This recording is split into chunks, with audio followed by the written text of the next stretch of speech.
Now, the best time you have in your life is when you're a student, and that ends very soon. After that, you're no longer a student. You go into the world of work. The world of work is not easy. There is backstabbing, there is intrigue. You are somewhere and people are trying to put you down. Not easy. So in the world of work, there's no job made for you. No, it is not there. Except if you create one. You either create it or get employed by somebody.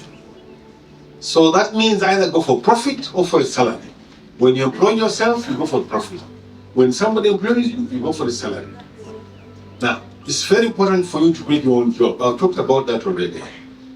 But if you seek a job somewhere, it has consequences. You are going to be somebody's prisoner, like I am myself. All of us here were prisoners of government. Tomorrow we've been summoned to go somewhere. You must go. They can fire you. You become a prisoner because you work for somebody. Of course, there's nothing wrong with working for somebody if it gives you that ability and flexible. Now, when you work for somebody, you only work for a limited period of time. And government will retire at the age of 60. At the age 60,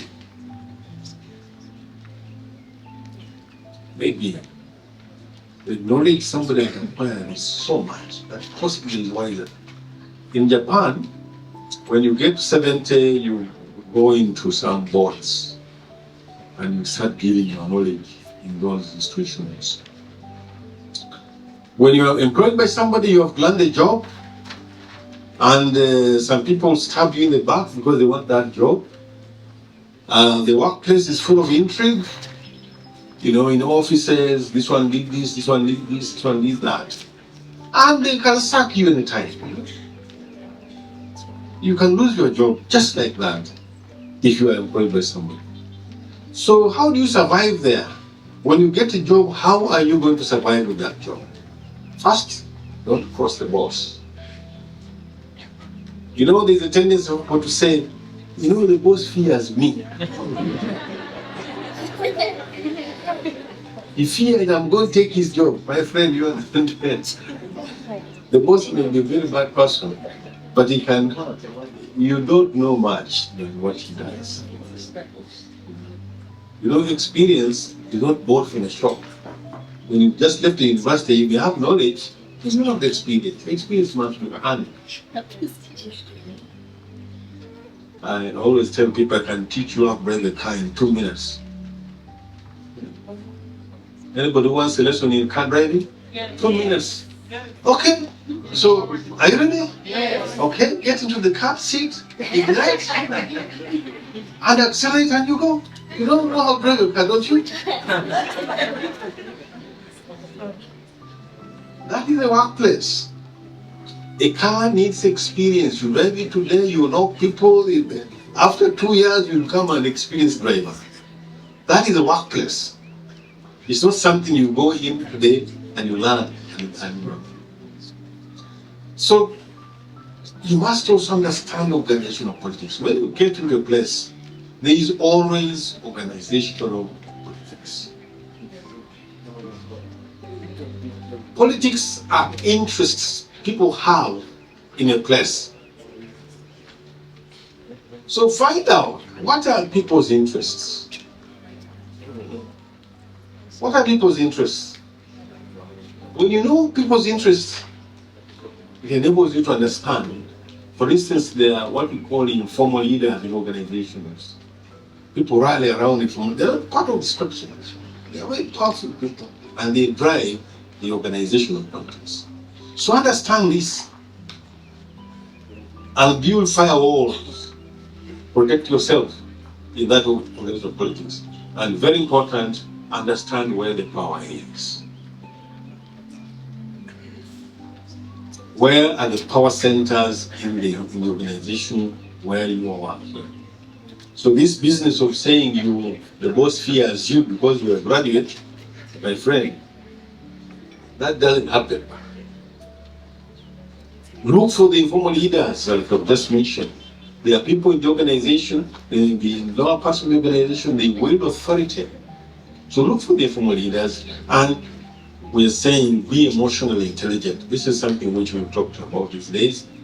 Develop ability to communicate, learn what you learn as job instructors and manage them, have a positive attitude, and I also say to you, be the most enthusiastic person you know in your organization. What does enthusiasm mean? Now, that is working for somebody. How do you survive in your own job? If you start your own business, you must dream big. Don't have small dreams. And start. Do not procrastinate. Start. The essence of success is starting to do something. But start small. I support many people in my village. So somebody comes to me and says, I want a business of 2 million shillings. Okay. How much do you have? 50,000. Now, this man has never seen a million shillings. Wants 2 million from you. You can never succeed. So you tell him, no, start small. Start with 100,000 and build it. But he wants 2 million. That business can never succeed. So start small, but start. And exploit your social networks. You cannot succeed in business without social networks. But if the business fails, move on. We say in entrepreneurship that the entrepreneur never fails. It is the business that fails. So you run this business today, it fails, leave it, go something else. So it's very important for you to understand the business you are in. What business am I in? I remember many years back I was doing the Spanish part for railways, and I asked them to buy vehicles. At that time, the goods would come from Mombasa, we go to Rwanda, they stop in Kampala, and then businessmen would take lorries and ferry the goods to Rwanda. So I said, why don't you buy trucks? That's not our business. So I said, no, it is your business. You're in the business of moving goods in bulk from place A to place B. But they saw themselves as in the business of lorries. So understand your business, focus on your customer's needs. What does the customer want? For instance, with e-learning, what are the needs of the student tomorrow? Every university does not focus on the needs of the student tomorrow. It's of no relevance.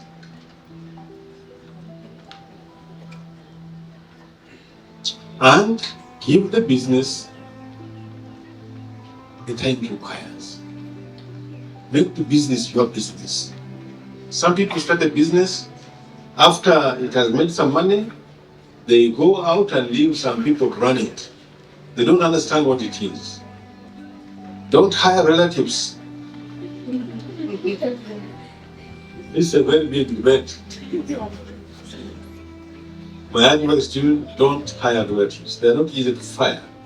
And they have all these entitlement. Pay attention to details.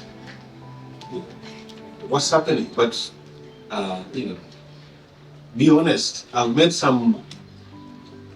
one of the crooks this town, very rich man, and he told me, be honest. So he said, yeah, you look at me badly, but I came to learn to sustain my business, I have to be honest.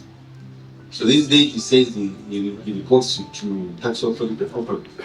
Before that, he used to check taxes. Trust people. If you're running a business, trust people. And it's very important for you to be ruthlessly efficient. I have a small story I tell. When I became dean of the faculty of commerce many years back, It will take us 7 days to write a letter which was 1 page. Today, I can tell you how to write a letter. Do you have WhatsApp? Go to your WhatsApp now. Go to your WhatsApp. Find a friend you're going to send a message to. You are there? Now tap into that space where you type. Just tap there. Have you tapped there? Yes. There's a microphone that has come down below. Have you seen it? Start dictating on that microphone. You may have a phone which doesn't have this, I can understand. But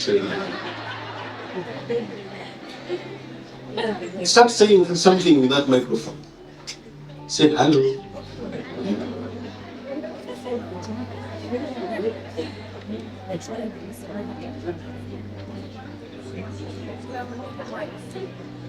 Is it working for you? So why do you need people? A letter can be done in 5 minutes, but it used to be that is efficiency. That is efficiency. I can also share something here. I didn't want my colleagues to know it. I type there, I talk there, and I send my email, and I send emails. I can send like 20 emails in about 1 hour. My colleagues keep on wondering, where did you get all the time to type that?